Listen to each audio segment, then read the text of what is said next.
Hello peeps. I put a £200 deposit down on a 300L. The dealer seemed to think I might get it before next Christmas. But anyway, you know, realistically it's going to be a long while. Anyway, my local dealer, fantastic job, put me deposit down and they said I can have it back whenever I like. Meanwhile, I find this one in Portsmouth. It's got 1,000 miles on the clock. It's not been off-road. It's been run in for me basically. The guy was going to go off-road with a friend, and his friend is not well or injured himself, so he's not going to do it now for a couple of years. So I thought, yeah, I'll have it. I went down to Portsmouth, credit card in hand, and paid for it there and then. It's a 21 plate. I had to pay the same price as a new bike, but it is as new. It's never been off-road.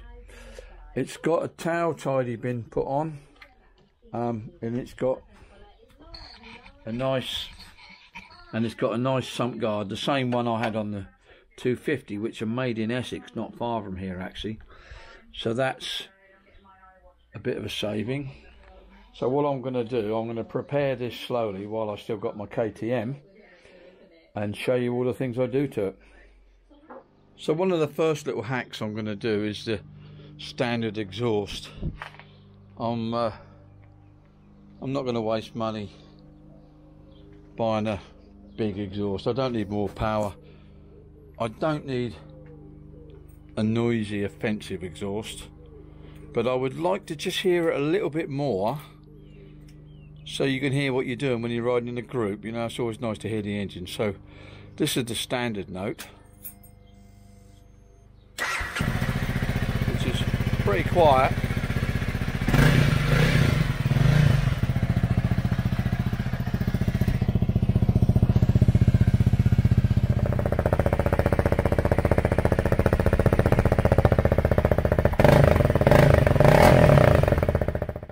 So I'm taking the screws out of the end cap and the end cap off. The next thing I've done was the trusty hacksaw blade, which I'm sure you don't want to hear me sawing away, and I sawed, I don't know, what's that, 20mm off the end, like so. I'll clean that up and put a bit of paint over that. And now the exhaust is set back a little bit, so the sound should reverberate around in there a little bit, giving it a better note so I can hear what it's doing.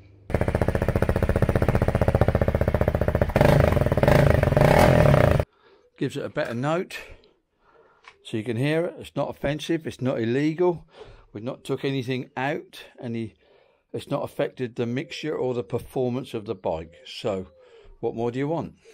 It costs nothing. Another important job is a Rad Guard. Now there's only one Rad Guard I've seen for this 300L, and it was about 140 quid. So what I'm going to do, I'm going to make my own Rad Guard.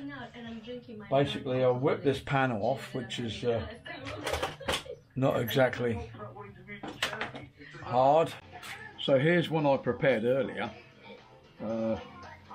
with 8mm solid bar, a bit of 6mm solid bar and some flats, and I've made this little shape which should fit round the rad and brace it just enough, I feel, for a side impact. Should fit snugly in here like so,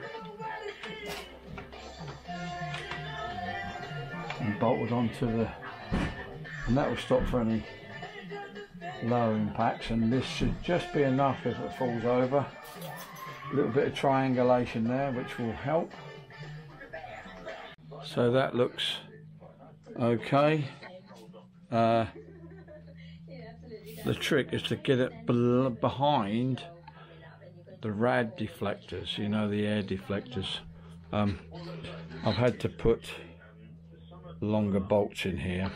I've replaced them with 5mm Allen screws, and the original ones were just not quite long enough. So fingers crossed I can get the cover back over. So that's worked out quite well.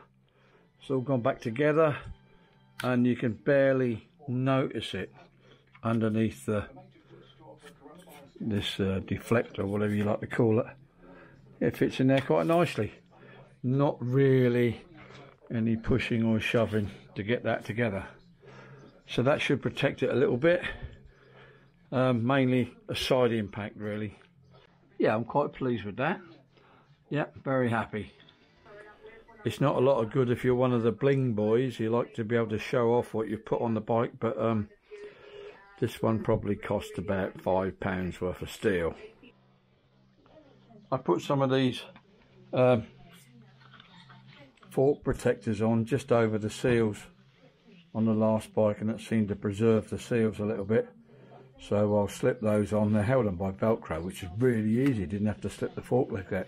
But they're not as long as me older ones. But hopefully they'll do the job.